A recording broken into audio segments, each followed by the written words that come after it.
So hello everybody, I'm Kevin and I'm here today with Alasdair. Hi there. And we're going to do another one of our tech talks. Today we're going to cover our primary computing pack. This is a teaching pack that we've designed specifically for primary education, and it's based around the Microbit and our LabBit products.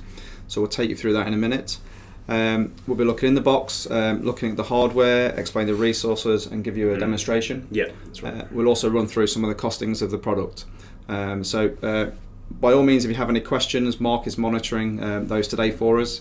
So if you do have any questions, please let us know, and me and Alasdair will do our very best to answer those for you.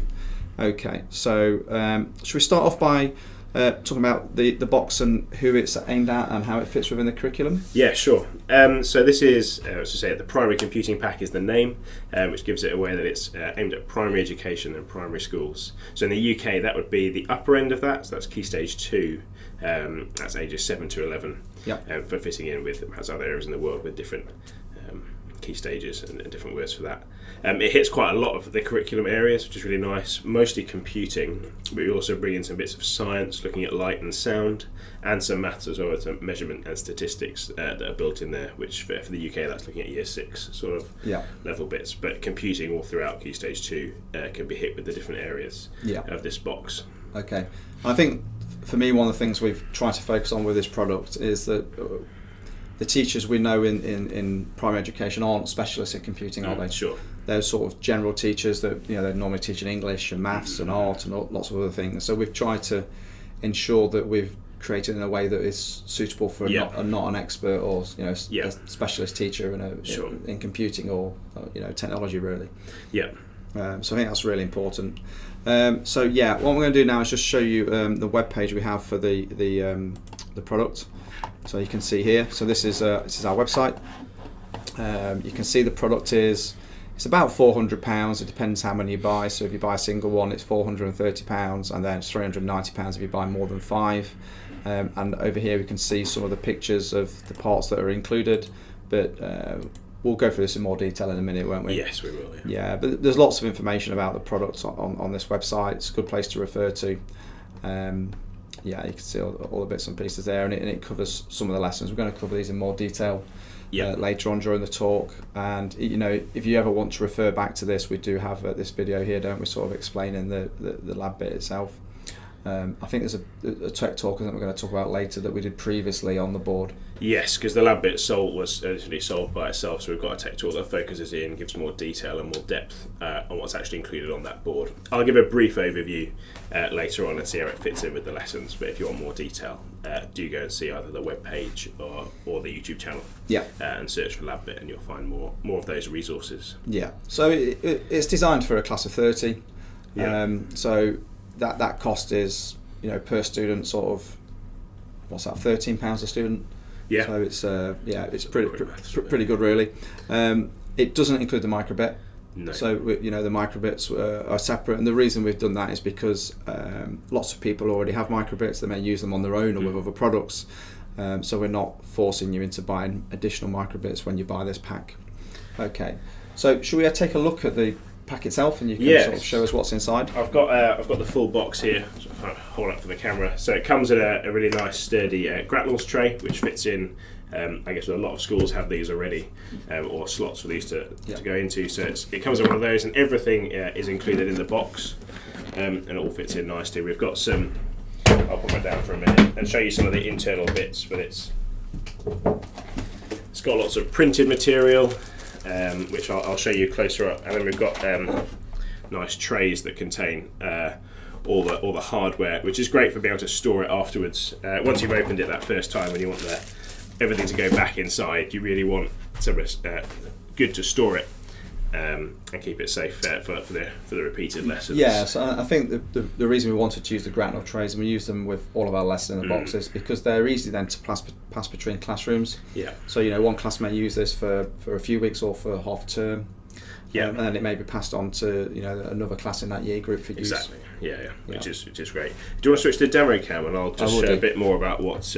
So how many sets would you get though within one of those before we move on? So you get 11 sets of the hardware and 11 sets of all the printed material as well. That means, I guess, if you're a class of 30, you can have little groups working on it, or if you've got smaller class sizes, depending on your school, you've got individuals. And we always try and make sure if there's 11, perhaps you've got groups of 3 going around it, and there's one for the teacher to have as a demonstration set, which is really helpful to have that kept back to show what's going on to the class. So 11 sets of everything. Yeah, so one for the teacher and then 10 to share between. Exactly. Yeah. So in the UK we typically have class sizes of about 30, don't we? I know it can vary around the world. Some places slightly higher and some are slightly smaller, but I think that's quite average really for most places we know.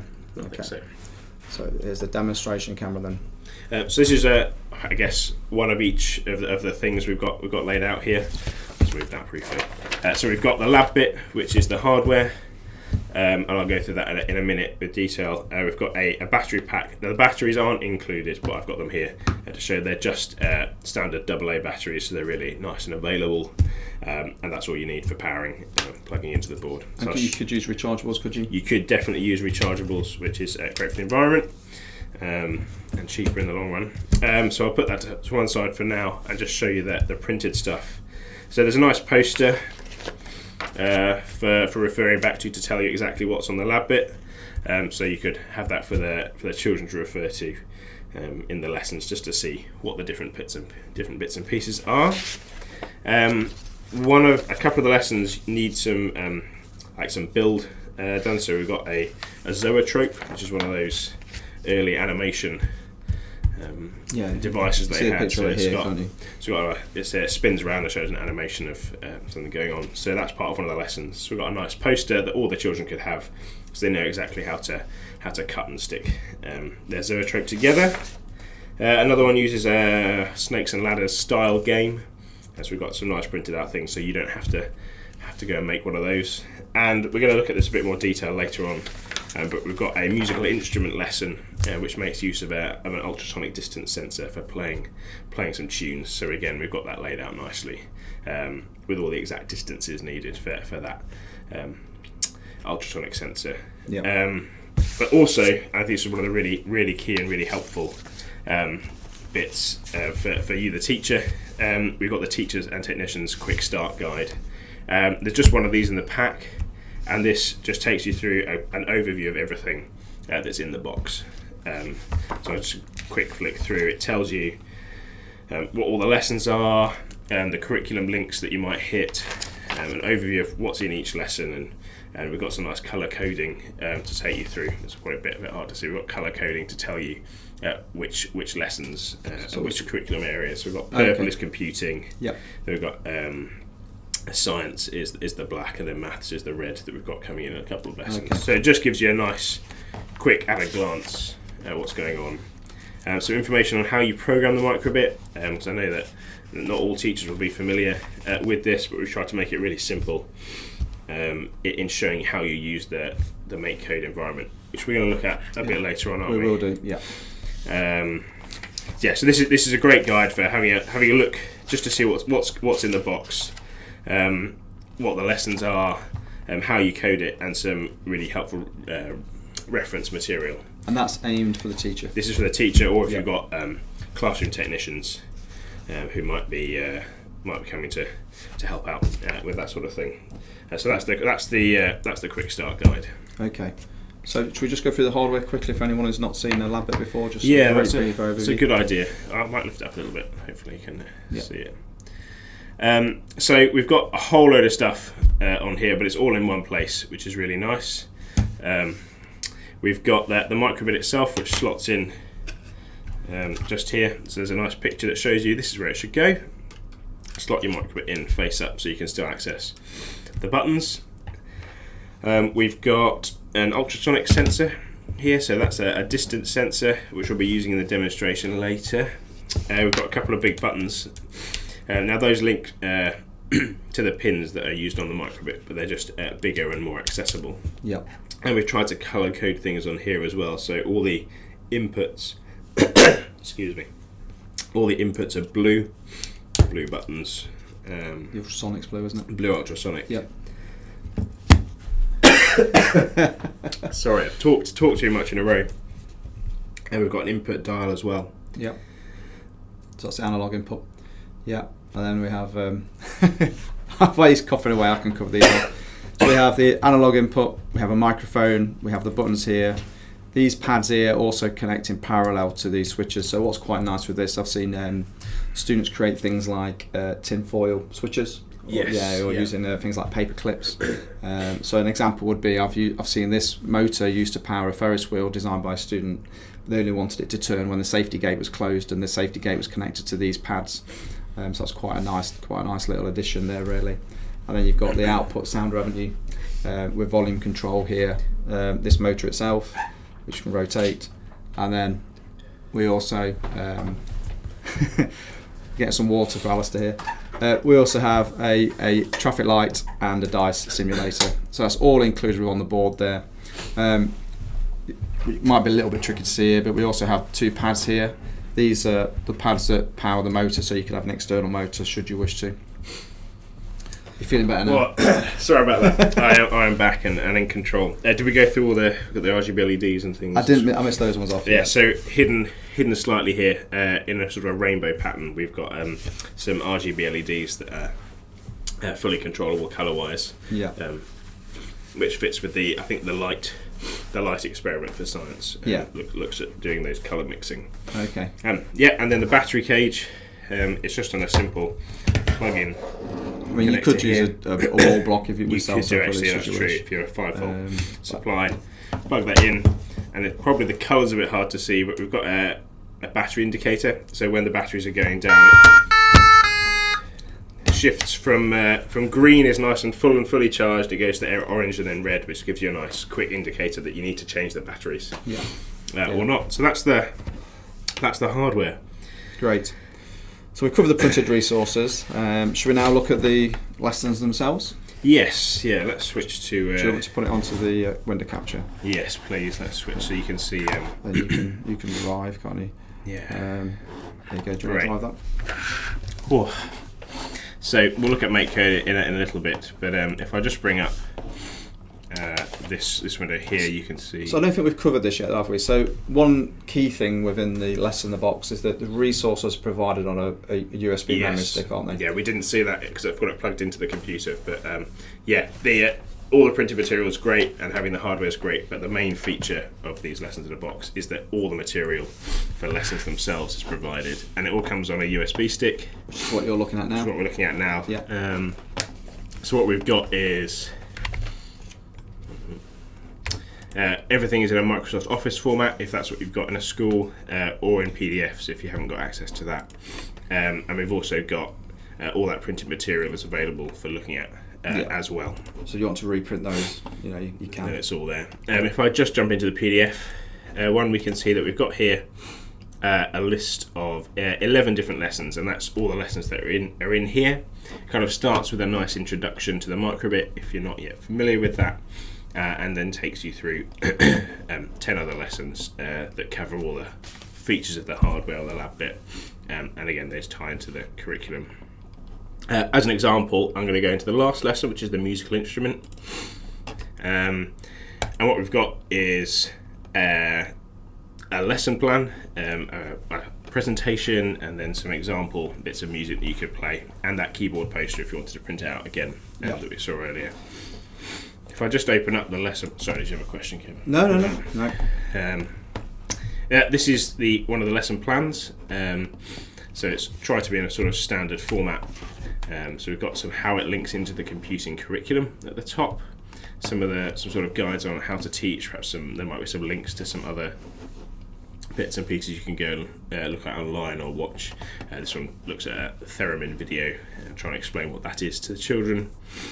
And there might be some bits for you to fill in for the actual teacher who's doing things, some health and safety information for technicians, and then really familiar bits of what the learning objectives are and how you might go through those activities to hit them throughout the session. So we've got that for each of the lessons that are in the box. Same format. The idea is that you could take this and grab the material and just teach a lesson without having to do all the prep work beforehand. And each one's also got a presentation. So this one's looking at audio outputs, because we've got that. You heard it play briefly on the demo that the speaker was outputting some sound and the ultrasonic sensors providing an input. So we've got some slides looking at audio outputs, so perhaps some questions you could ask the children. And then it also really helpfully tells you about how you write those programs, linking in with MakeCode, which we'll look at in a minute. Yeah, so they're really intuitive, really easy to use, and it takes you through step by step what's required for a session to really hit all those key learning points that we've seen in the lesson plan. And these are provided for each one of those lessons. Yeah. So would a student follow a printout then? Or was it embedded within MakeCode like some of the examples? So this would be a printout that you might have for them to go through. We do some of our products have got some online tutorials that you can run through, but as it's a lesson, it's more about going it. Yeah. You've got different groups doing different pace, and you might be doing some work, I guess, on a sheet or something before you go and actually use the computers themselves, depending on how they talk in the classroom. Makes sense. Talking of MakeCode, I should probably show you exactly what I mean if you're unfamiliar with it. So I'll switch back to screen capture just for a minute. That's it. Oh, great. So this is Microsoft MakeCode for Microbit. It's a visual programming environment designed specifically for the Microbit. And when you arrive, you get this nice landing page. If you're totally unfamiliar with it, you've got some great tutorials to get you started with learning how to use just the Microbit. But once you're familiar, you can then go and start a new project, give it a nice title that tells you exactly what it's doing. So we've got musical instrument lesson, and you create that, and it takes you then into the programming environment itself. So we've got a little simulation image of the Microbit, as you can press the buttons and bits there if you're just doing stuff on the Microbit. These are menus which show you the different blocks that can be dragged in for programming. These ones are always standard, and we might use some of those in the lessons. But to make using the lab bit easier, we've actually got some custom blocks. If you go to the wheel on the corner and click extensions, then you can search Kitronik, and that brings up a list of all the extensions that we've created for making our products much easier to use. You can see we've done quite a lot, and we really want to make those accessible to users. If we go down here, we've got the Kitronik lab bit. It's a nice photograph, so you can make sure you identify you've got the right board. If we click on that, you'll see we've got a new menu that's called lab bit in this side, and then it's split into the inputs, which are blue, just like on the board, and then we've got the outputs like the traffic light, and they're in yellow, motors in yellow to match the colours there. So it's tried to keep that colour coding across from the hardware and to the software as well. Yeah, consistent. I'll show you an example program, which these are also, I forgot to mention, in each lesson pack you've got the documents, but you've also got in the code folder the example software, so you're not having to write it from scratch each time, and it's really simple to just take that and drag and drop it into MakeCode. And if we give it a moment to load, you've got here this example program, and this is very simple, isn't it? This I've sent to a few people a few times, and I'm sure when we demonstrate it, people might think, "Oh, that looks quite complicated," but the reality is, it's extremely simple. It is, yeah. It's surprisingly simple, I think, to get going, and we're all coughing today. Because of the way the blocks are written, it's really easy to read through and understand it in English. You can see that we're running a forever loop, so this will run forever if you let it. We're measuring the distance with a distance sensor, and depending on what that distance is in centimetres, we're playing a different tone on the speaker. So if you read through it, you can quickly get an understanding of what's going on, which is really helpful. So I might just show you this physically, so you understand perhaps what's going on. So we've got that program installed on our Microbit, and for this lesson we'd need the piano sheet. So I'll just unfold that so you can see it properly. So it's got a nice graphic of a piano here, and it shows you in the bottom exactly where you should place your lab bit. So I'll just pop that in there, and you know you've got it in the right position. We should probably have some batteries, because that will help with with the sound coming out. So plug that in, green light, we can see it's all ready to go. And there are 3 example songs, which are some nice nursery rhymes that they should be probably familiar with. But you can see where I put my hand, it sort of lines up with where you might be playing on a keyboard. Some different notes, and it's telling you on here as well how many centimetres that is. So they're seeing how measurement ties in with an input through to an output. Yeah. So if people are unfamiliar with ultrasonic, that's what's happening. It's sending out it sends out an ultrasonic signal which bounces back, doesn't it? Yes, it does. See, what we've got there is it's timing how, timing how long it takes for that ultrasonic pulse to get back. Yeah. And then we're using the code of the microbit that you saw on MateCode works out what you should do based on the distance that it's measured. So from the coding point of view, it's very simple because you just get a distance, don't you? You do, yeah. Which makes it really straightforward to use. So this would just be the end result of what you've learnt about in terms of. We can turn that down. Yes, you can, which is great. It's nice to have a volume control, particularly in a classroom full of perhaps 30 children trying to play these. So this would be the end result after you've looked at what audio outputs are. You've looked at perhaps the measurement inputs from the previous lesson, when you've been looking at a bit about maths. I think you've been looking at how you measure distance. Yeah. So this is a nice end result with what you've got, a nice visual and audio output for the children to have looked at. Yeah. And they can adapt that code how they want to, can't they? Exactly. Yes, they could. Yeah. I mean, that's obviously playing quite quickly. You can have little delays in there if you want that to happen. All kinds of things. Exactly. So there's that freedom to do that because you've either got the examples you can work with straight away, or you've got the freedom to play around with it as would suit your class ability. Yep. So perhaps some of the more able children could change how they're playing things. But you've definitely got something that you can use with your whole class. Yeah, you've got a really good starting point there, haven't you? Yeah, that's exactly right. I'm not sure there's any questions. I've not seen any so far. Let's just see if Mark has any.